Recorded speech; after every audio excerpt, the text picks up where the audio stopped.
loving people, being consistent, being faithful, being available. God can do God can do extraordinary things through ordinary people. This is the Real Purpose Podcast, where we interview people and organizations operating with a real purpose and encourage listeners to consider where they need to start praying, giving, or going to live their real purpose. Hey everyone, it's Matt Meyer here, host of the Real Purpose Podcast. I had the privilege earlier today to speak to a man named Mike Moore with Cru in Houston. And what a great conversation it was. We talked about what Cru does with young adults and the opportunities that are available. We talked about Mike's life and the journey that God led him from working in the business world to transitioning over to working with young adults in these ministries. And then lastly, we talked about some lives that he's really seen impacted who are also stepping in and living for a real purpose. So I hope you guys love the episode. A reminder that the Real Purpose Podcast is matching $1,000 of the first donations that are done to the Cru ministry. So if you go to cruhoustonYP.org/donate, and you'll be able to find a link where you can give, and just make sure in the comment box you put an RP or a real purpose to designate that you heard about it from the show. And, like I said, we'll be matching the first $1,000 that gets donated. So with that, let's get started. Alrighty. Well, thank you, Mike. Hello, everybody. Welcome to the Real Purpose Podcast. I have Mike Moore with Cru here with me today. He's generously offered to talk through, a little bit about his story and how he got involved in the organization, as well as just tell us a little bit more about Cru and what they do here in Houston. So, I guess let's just start off. Mike, if you want to do a quick introduction about who you are, tell me just a little bit about high level about yourself. Sure. Well, I'm pretty much a native Houstonian. Moved here when I was a year old and grew up in Houston, Bel Air High School, and then went to A&M. I was back here as a banker. Had no thought that I would ever go into full-time ministry, but when I was, 29, I had someone encourage me just to kind of do part-time Young Life staff. And kind of from there, spent many years with Young Life and left there, I guess, after 14 years. And kind of the next step, it was kind of an interesting time for my wife and I. We spent about 4 months. And my wife is the one that has the long-term Cru background. We actually met when she worked at Rice with Cru, or Campus Crusade as it was called at the time. And so we spent about 4 months praying. And one of the people that kind of started, or the organizations that started pursuing us was Cru, because her boss, actually her old boss from Texas State, worked down the hall, and they started recruiting us, and about 4 months later, we made the decision to join the staff and kind of help them start or maybe build on a ministry with young professionals. Awesome. So how long ago has it been then that you've been with Cru now? Well, it will be 20 years. Hard to believe here in about, I guess I officially came on October 1st of 2003. So it will be 20 years here in 2 months. So it's pretty crazy. Amen. Yeah. Amen. Awesome. So let's start by getting into a little bit about what Cru is, and then I can ask you kind of your story and how you came about in a little bit more detail. So for those who are listening and aren't familiar, could you just give a little bit of an update on what Cru is, what you guys do, what the purpose of the organization is? Sure. Well, Cru is it's an international, interdenominational Christian ministry. A lot of people are probably familiar with the name Campus Crusade for Christ, which was our U.S. name until probably about 10 years ago, and for a variety of reasons, we changed the U.S. name to Cru. And most people also probably think of it as a campus ministry, which is still predominantly what Cru is as far as numbers of people. It's definitely our biggest organization, but evangelism and discipleship would be one of our big trademarks. Uh, and besides college campuses, my wife and I work with what's called the city ministry, which there are like 8 different audiences: arts and culture. My work with young professionals is called Embark. We have people that work with executives, people that do neighborhood ministry. There's military ministry. There's government ministry. Athletes in Action, which I actually spend a little bit of my time with, is their sports ministry. Family Life is a family and marriage ministry, plus all sorts of international things. A lot of people have heard of the Jesus film, which is an excellent way to share the gospel and stuff like that internationally. So there are, and I should know the exact number of employees, but my guess is there's probably 10,000 employees internationally. So it's a organization with it's still, campus would be, I guess you might say, the backbone of the ministry, but there's all sorts of other things that Cru is involved with. Yeah. And so you mentioned the Jesus film. Is that something that originated with Crew, or is that just something that you guys are sharing globally? Yeah, the Jesus film it's actually one of the Cru ministries. So it's Wow. something that was started by Cru. It's been used all over. A lot of times on a mission trip, they will go into a village and they'll bring a screen and they will show the Jesus film, and then churches or missionaries from there will kind of follow up. Um, you know, hope, the end game is hopefully planting churches and establishing um, new new places to share the gospel and stuff like that. But yeah, Jesus film, and honestly, I'm not all that familiar with it. I Yeah. can high level about it, Yeah. but it's definitely been one of the every ministry is known, I think, for different things, and I think Jesus film would be one of the real good pillars of the Yeah. has. Yeah. So it sounds like in at least the States, and you're specifically in the Houston area, um, there's a lot of work with young professionals, building up their character, helping them to do exactly what we're trying to do here, have people live with a bigger purpose in life.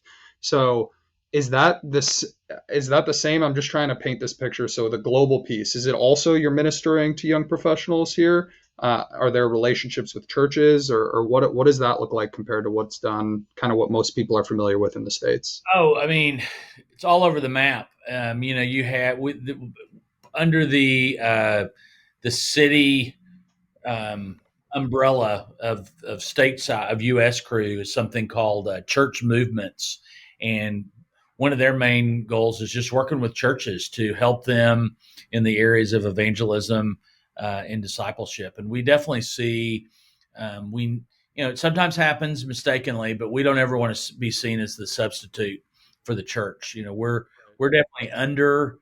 I see myself under my church as I'm one of their missionaries to Houston, and hopefully our goal, the goal of the big church is that we're all under the big church and we're working together to bring people to Christ. So yeah, just my wife and I's little piece is working with young professionals here in Yeah. Houston, we have Latino ministry, we have uh, this which is Destino.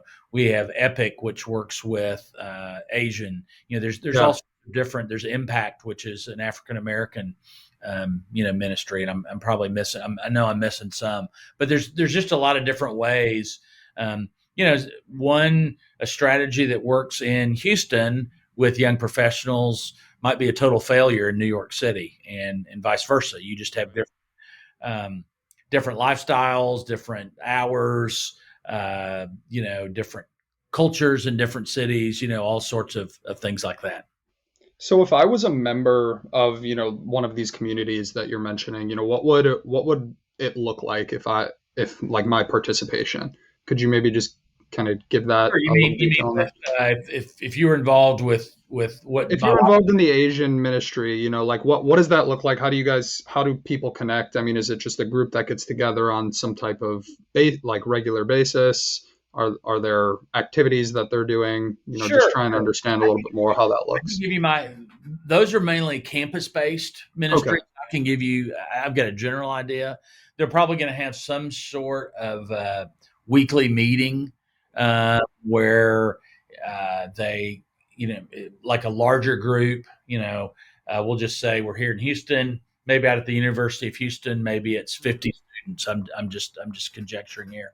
And they would meet on Tuesday nights in a campus building, and that would be a place where someone new would come.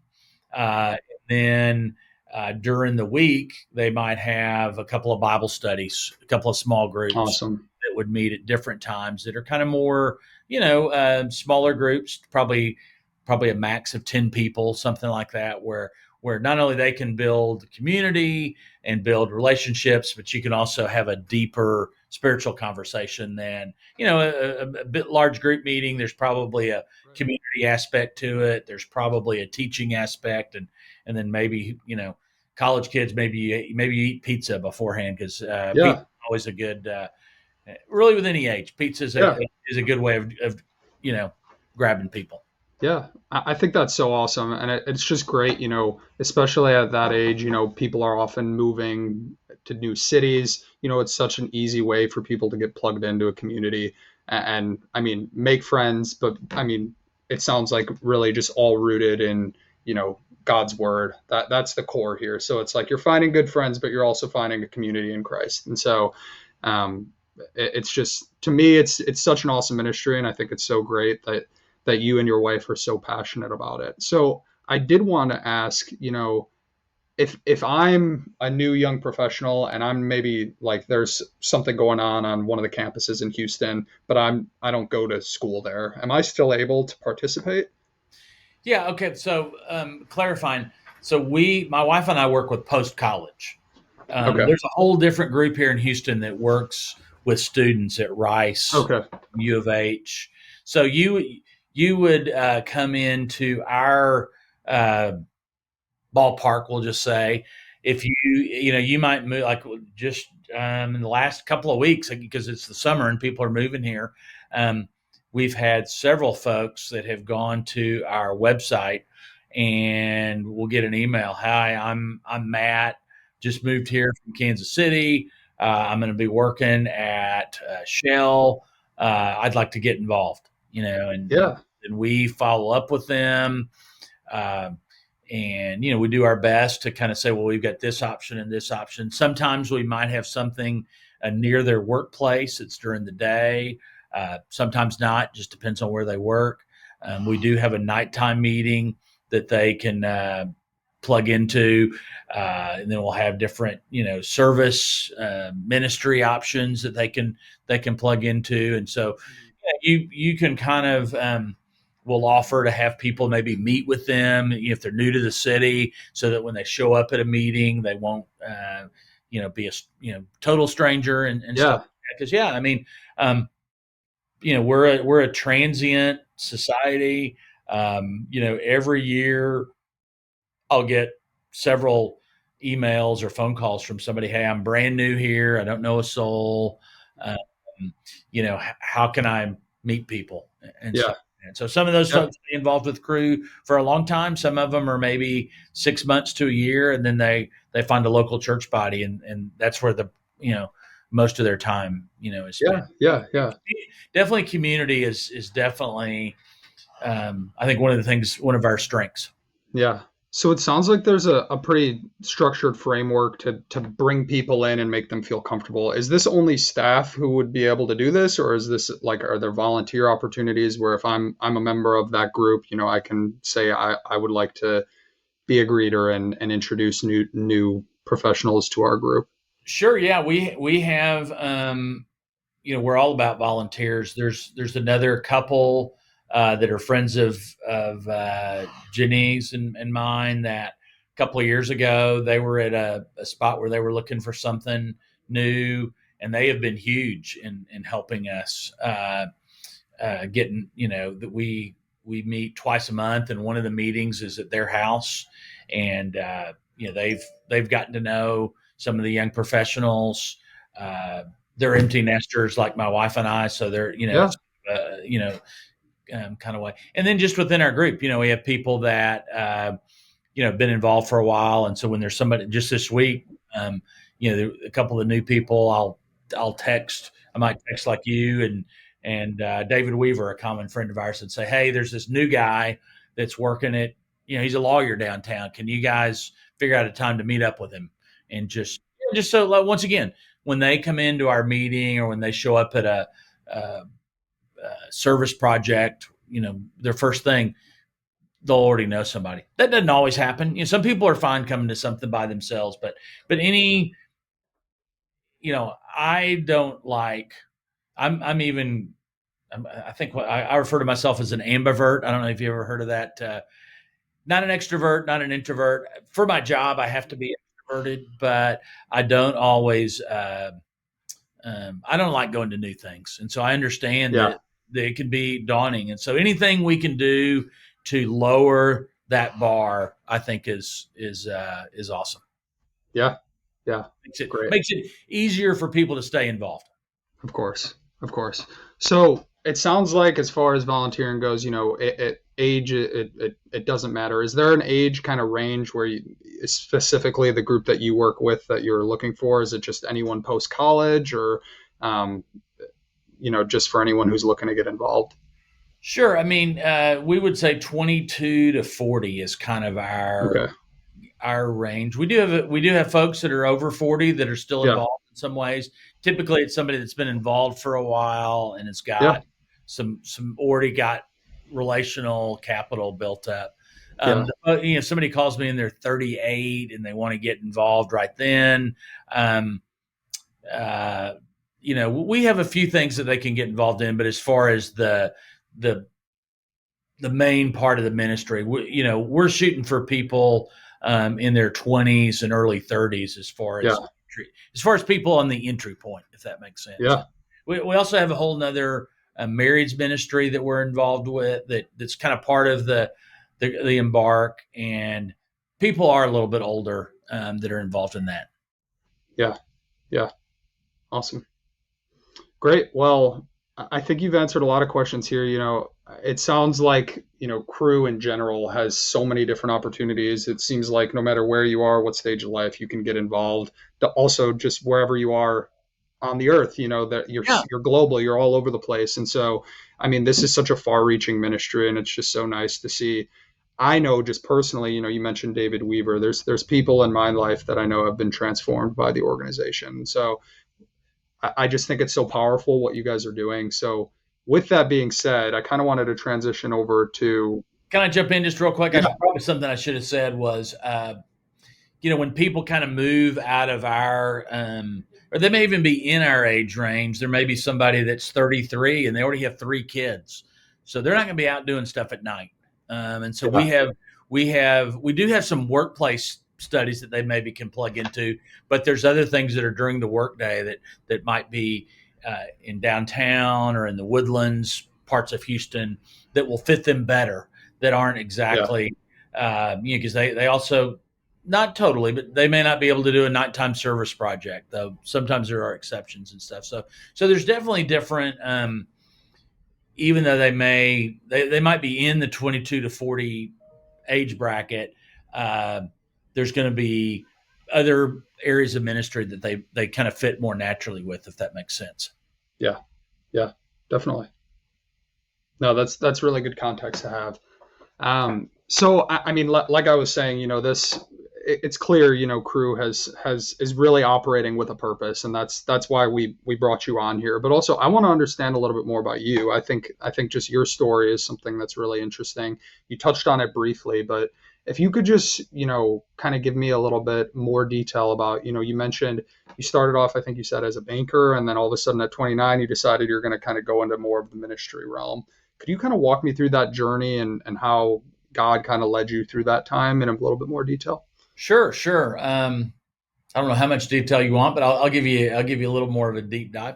Yeah. Um, so I went off to A&M as a good uh, good kid, good moral person. Probably a Christian, but I couldn't tell you for sure. I was confirmed in my church in the seventh grade, but I remember walking into a Bible study at A&M, just a dorm Bible study that a friend of mine invited me to. And I remember going in and kind of thinking, okay, I'm pretty much like these other folks here, and but realized that very quickly they were quoting different scriptures from different books of the Bible, and I would go back to the table of contents and go, oh, here's where Ephesians is, or here's where Zechariah is. I'm still not sure where Zechariah is. No, but I just realized I saw something in these guys that I realized I didn't have, whether I was not a Yeah. leader or whether they just were more of a disciple, which is Hmm. probably with the way I lean thinking. That just kind of showed me that I did not know what it meant to walk with Jesus on a daily basis. Still learning that, Yeah.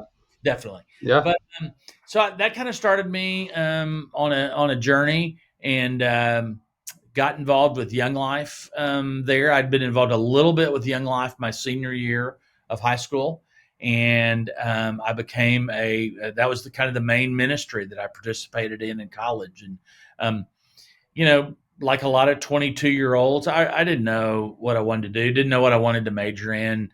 Yeah. Accounting and finance were, it's a good to get a job in. You're gonna make money. I was good in math, so that's what I majored in. Came back to Houston, um, had a couple of banking jobs for 5 years. Didn't hate them, but I kind of knew uh, it was not what I wanted to do forever. Hmm. But if you had told me at 24 that I was going to be in ministry at 29, I would have said you're crazy.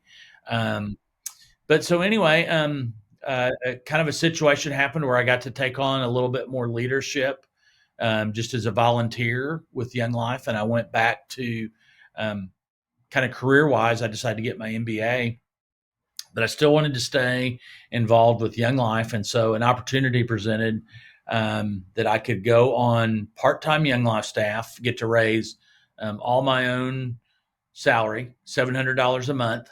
Um, Fortunately, I'd lived at home for a little bit. I'd saved pretty well. I was blessed by my parents. Didn't have any college debt, so I was able to live Amen. cheap. Just a Yeah. lot of blessings that really helped that not everyone has, um, which I totally get. Um, and so I did that for 2 years. So 2 years of grad school. 1 year in, I was kind of like, I really enjoy ministry. And so a year into grad school, Young Life approached us about coming on full time staff at the time, and they wanted us to move to one of the suburbs of Houston. And we were just kind of like, we were just newly married, and kind of said, we really like where I was actually doing ministry at Bel Air High School and kind of helping start Westbury High School, which if you're not familiar with Houston, it was kind of the rival school or one of the rival schools at the time. And God was working, and we sensed it, and so we said, no, we want to stay here. I want to finish out grad school because I really had no idea what the future was. It was just at a point where doing school was pretty easy. We were living really cheap and able to do it. So finished school, and then ended up going on full time Young Life staff after that for 12 years. After that, and loved it. Just saw God do a lot of great things. Um, was just not a time in our lives where we made much money, but a time where we saw a lot of rich relationships. And the interesting thing was, so we leave Young Life and go to Cru, and it was definitely a transition. Uh, you're used to one um, organization, and you're kind of familiar, and then you kind of move to something new, and we had to raise a fair amount of money, which wasn't the Lord provided. It just took some time, took some faith steps, but it was interesting. So when we were starting, um, fast forward after we'd been on staff with Cru for about 5 years, some of our Young Life students had graduated and moved back to Houston, and uh, one of them just said, said he'd like to help start something at night. I was over at Lowe's one Saturday morning and ran into a couple of young ladies that had just moved back and that I knew from Young Life, and those, and then just some people that I had already met from Cru. We kind of had this little group of about 12, maybe it was 20 people, and we had a softball team on Sunday nights and a Bible study on Tuesday nights. And one of the guys said, hey, we can meet at my dad's law firm has a conference room, and we can meet there. And it was over in the Galleria, and so we met there on Tuesday nights, and we just kind of started. And some nights we'd have 5 people at the Bible study, some nights we'd have 13, then we might be 9. It just started very small. Uh, and then we just people invited their friends. It was definitely, I guess we had a website back then. It was websites weren't, definitely social media was it was around, but maybe it wasn't quite the marketing uh, thing that it is now.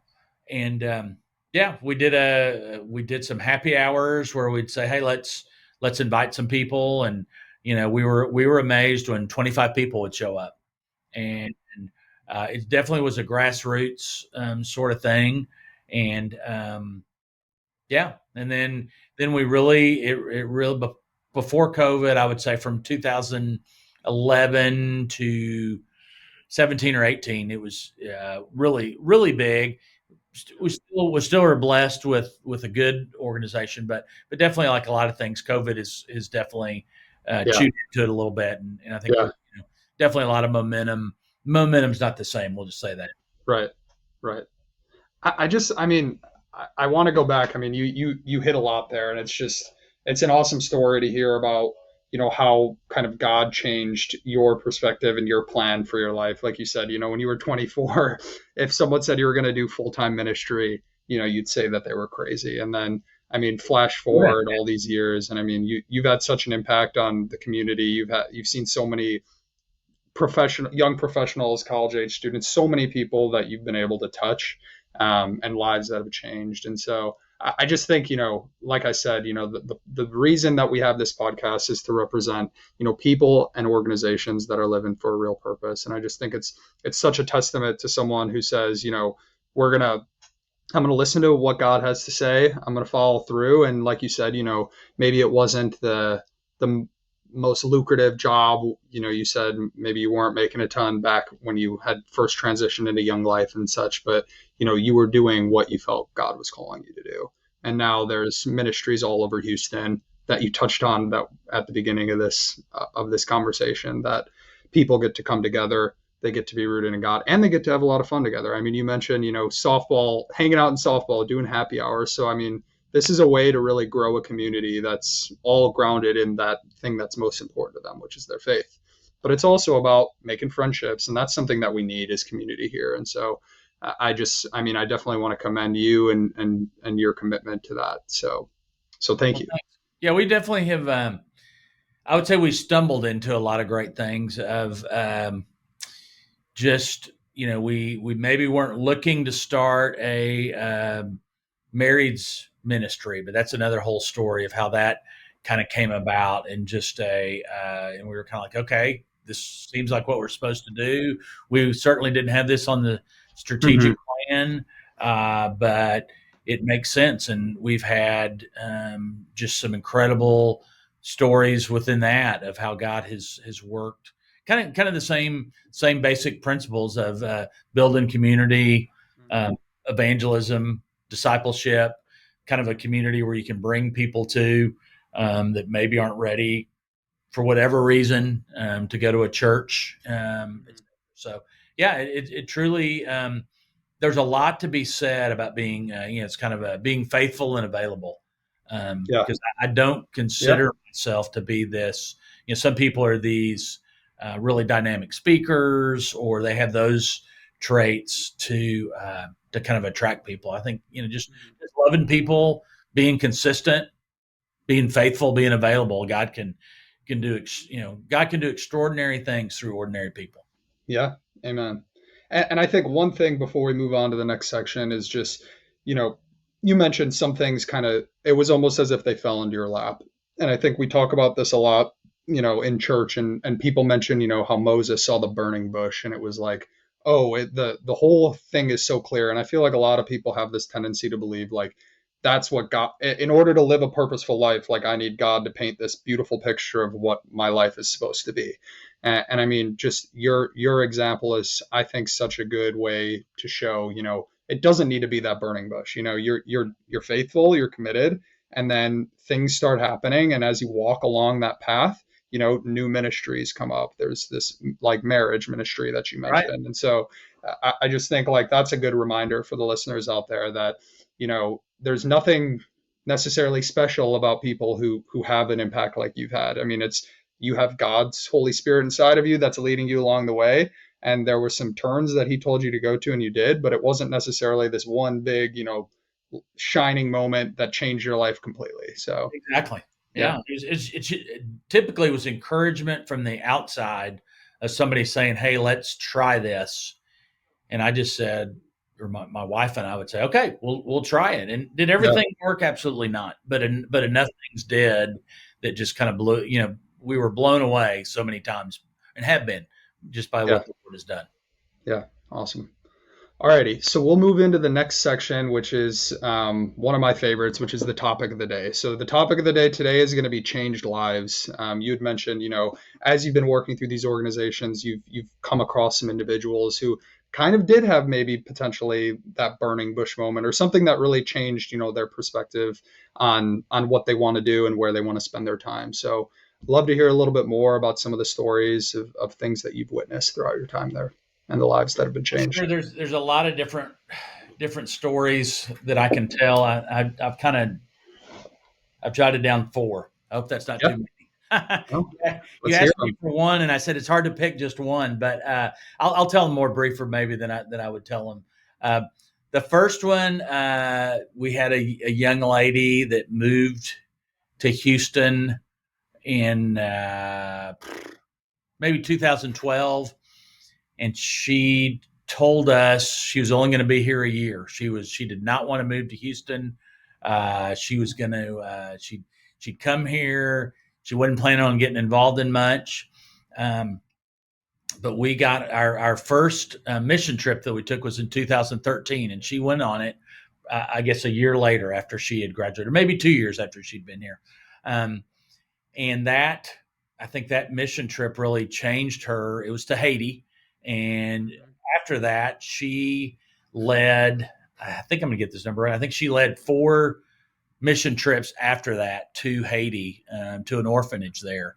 That Wow. with COVID, we had to stop going there, and Haiti, and unfortunately, that's a whole nother story. That's not a place where we can go to. But just I think I totally saw the Lord change her heart and stuff like that. Yeah. And so Uh, you said that came out of the Cru ministry though? So she had joined, one of the yes, groups in Houston, and that's kind of where these mission trips were rooted from? she moved here, and yeah, we had there's an organization called Living Water, Yeah. and we had Love a that organization. gentleman that was involved in our ministry that said, "Well, how about he worked at Shell? He goes, how about if we get six people from Shell to go, and we'll get six people from Cru."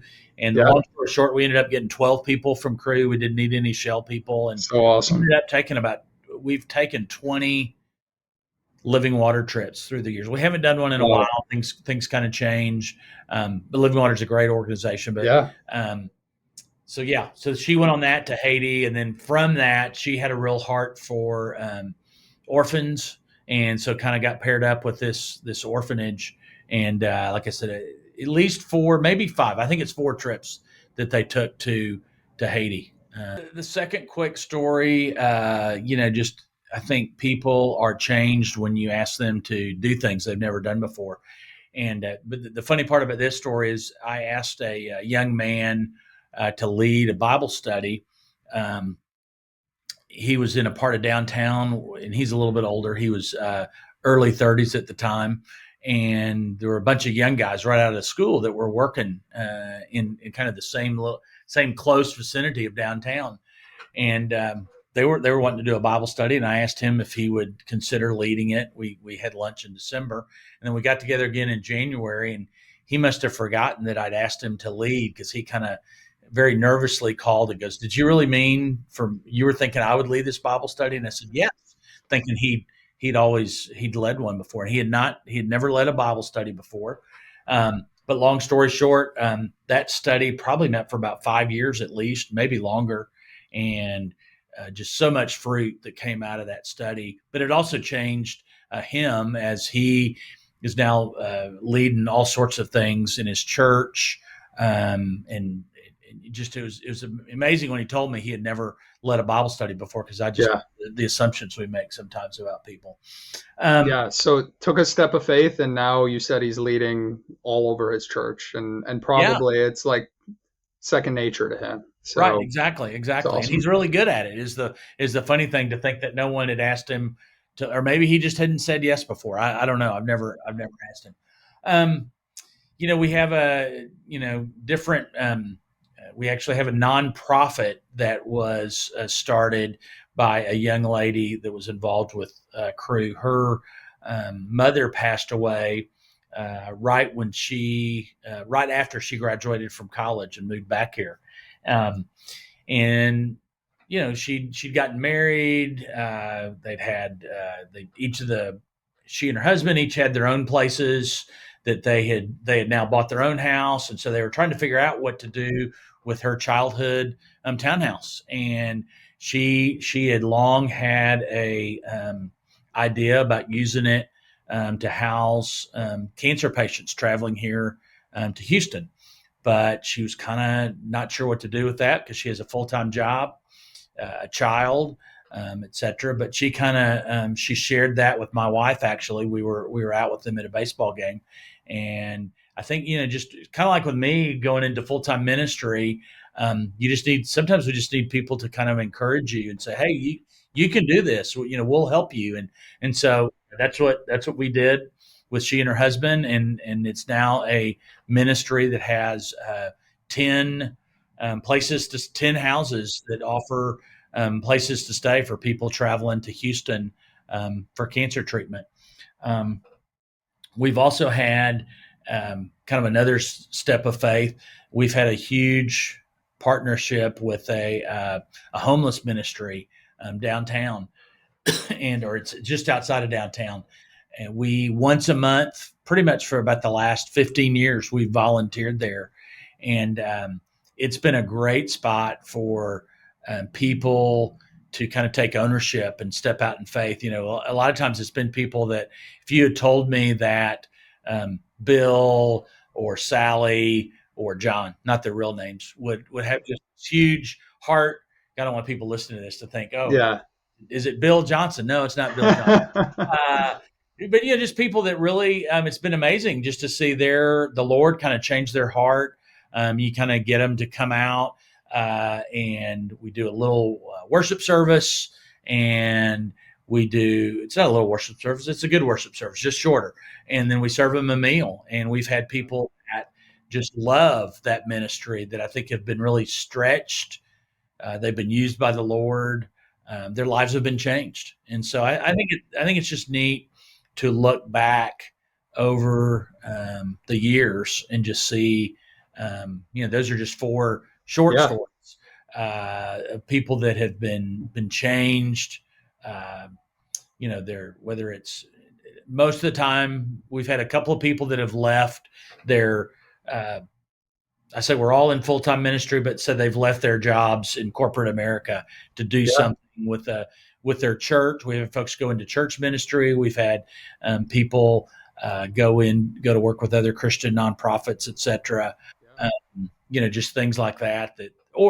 But most of the time, it's been people that are just using their spare time to get involved in a ministry, whether it's more involved in their church sometimes, or maybe more involved in a refugee ministry. There's just all Yeah. sorts of things we've seen people really jump in with. Yeah. And I mean, not everyone is called to maybe start their own ministry, but it seems like, I mean, you guys have done a great job of getting people involved, putting them in a community where they have people who are pursuing God and pursuing that plan that He has for their life. And I mean, we're called as believers in Christ to, go out and make disciples of every nation. And it seems like that's exactly what this organization is doing. You guys, that it's one organization, but it's breaking out into, I mean, there's a network of different things that are Right. sprouting from it. I'm sure we could probably talk for hours about all the different stories that have gone on. I mean, I know I told you to try to limit it, so thank Yeah. you to keeping it to Yeah. four. But I mean, it's just so cool to see, you bring a body of believers together, and you feed them a little bit of pizza and let them have a little bit of fun, and all of a sudden new ministries and lives are being changed. So Yeah. um, It's just, something small. It's amazing if you're just faithful, not overnight, but if you're faithful with it and you're imparting vision. I mean, what the Lord can do is, not only ministry wise, but also raising money wise is pretty incredible. And, yeah, we've really seen yeah. that. Yeah, awesome, awesome. Well, I guess with that being said, you've mentioned a lot of different things about your own life and about different people's lives and kind of your advice. But if you had to, to bring all this into maybe one specific line or a couple lines, like how would you recommend for the listeners out there, like if they want to live a purposeful life? I mean, do you have any advice for them as far as maybe how to take that first step, or how you took the first step that you want to share? Oh, that's one I thing know to it's say. Yeah, you're kind of I putting know me on it's the spot here, I man. I mean, mean, and you had mentioned earlier, being present and willing, and I forget the other words that you had used, but I mean, you basically laid out, just being open to what God has to lead. So if that's where you want to leave it, yeah, that could I be good think too. how you are spending your time is always a good barometer of I think the impact we're having. And Yeah. there's I had a friend that he started volunteering with this youth ministry many years ago. Um, and he had to give up tennis on Monday nights. Tennis, that was his big thing, was playing tennis. And he just said, I love tennis, but what I gave it up for, being involved in this youth ministry, was incredible. And I just think, we all have choices to make on how we're going to spend our time and money. And I just think it's good for us to periodically, um, and I hate to say it, look at how much time we're spending. And this is for me as much as anybody, how much time we're Yeah. spending on social media. Uh, Yeah. you know, what ministries am I plugging into? Or maybe it's a ministry Hmm. is good. Yeah. How am I meeting other non Christians? If I'm at, um, you know, I go to Christ Presbyterian. If I'm involved, if I'm up there 4 or 5 nights a week in Bible studies, or I don't even know that's possible at our church. We do have Bible studies, just not 4 or 5 nights a week. How am I meeting and impacting other folks? Do I get to know my neighbors? Yeah. It's just questions like that. Yeah. That Yeah. purposeful life is going to re- revolve around us, kind of putting ourselves in places where God can work through us and stuff like Yeah. that. Yeah. Yeah. So Yeah, so I mean, if I could summarize that, it seems like really it's making sure that you're using your time in a meaningful way, having yeah, that idea of what it is that you feel passionate about, and then making sure you have the time to go out and do it and dedicating that. And sometimes it'll require sacrifices. I remember I had a pastor back in the day when I was in college, and he was our college minister, and he had always preached. People always say, "I don't have enough time for this." But the thing is, you're not making the time for it. If this is the number one thing in your life, then that should be the first thing that you put on your calendar every week. It shouldn't be the last thing that you try to fit in. So if whatever you're passionate about is whatever it may be, put that on your calendar first and fit the other things around it. And so I think that's a really good example. How are you spending your time is a barometer to how much of a purposeful life you're living. Yeah, Yeah. and sometimes you may just do a little something, and then the Lord's gonna catch your. Through the years, I've had so many people that say, "Hey, can I?" When I was doing Young Life, it might be somebody that would say, "Hey, can I just play guitar on Monday nights?" And say, "Sure." Well, about 6 months later, that person would be going, "Hey, do you need any extra people on this retreat this weekend, or do you have any Bible study?" Because they have kind of gotten a taste of what the Lord is doing, and they're like, "Man, they have more time than they think they have." Yeah. Bottom Yeah. line. Yeah. Awesome. Okay, so we're getting to the end of this. Thank you so much for the time. My last question that I have for you is, how do the listeners get connected? And so I guess, especially with your ministry, maybe this is a couple part question, but like, how would I think we kind of covered how, if I'm a professional who wants to get involved in the organization, but maybe if you have like a website that you can Yeah. share, and then also as far as like volunteering or giving, if you have ways that you could share with the Sure, listeners. sure. Yeah. Well, if you want to get involved, whether it's you want to be in a Bible study or you're interested in kind of helping, uh, if you went to www.cru Houston yp.org, you can go there. It's kind of got it's pretty updated. It's got a calendar of events and stuff like that. But it's also got a link where you can send us an email and someone will get back to you. And you can ask a question. Hey, I'm interested in this or that. And then as far as giving, if you just go to www.give.cru.org, and then you'll need I guess you'll need a number. You'll have to type in I think it's 0555952, and it should pull up. 0555952. Yeah, if you that would pull up a giving page for my wife and I, and you could give Awesome. there, and that would go towards the programs that we've kind of mentioned and stuff like that. Or you can always just shoot me an email at mike.moore moore at cru.org. Yeah. And if for some reason I don't I think I did that link from memory, and I think it's right. But if for some reason it's not working, be happy to get in touch with you. Yeah. Awesome. And then, I mean, obviously, Cru is such a big organization. If someone maybe is that's listening to this isn't local to Houston, or it wouldn't fall into that range of young professionals, would you just recommend them going to the Cru website, Sure. online?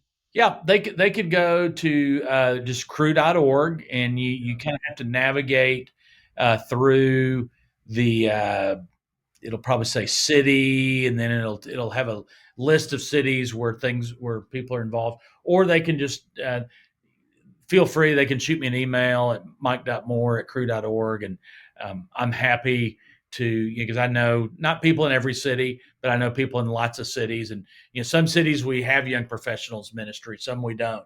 Some we have an inner city ministry and stuff like that. But I'd be happy to do my best to point them in the right direction, Yeah. stuff like that. Awesome. Because yeah, you're right. Awesome. We do have, and we have people that move from DC to Houston, and then a year later they're in Denver, and um, we do our best to keep them connected. But we have, like I said, we have different things going on in all different cities. Yeah. Awesome. Well, Mike, it's been great talking to you.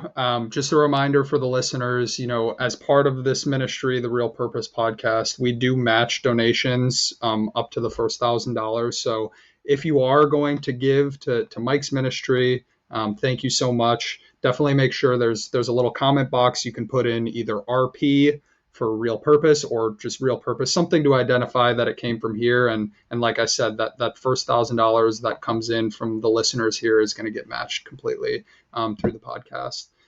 In addition to that, if you want to hear more about what Real Purpose Podcast has going on, you can catch us on YouTube, and as well as Apple Podcasts at Real Purpose Ministry. And so thank you all for listening. It's been great. Please make sure you like and subscribe. And remember, whether it be helping out with Cru, whether it be doing something somewhere else, just make sure that you're living with the real purpose. Thanks.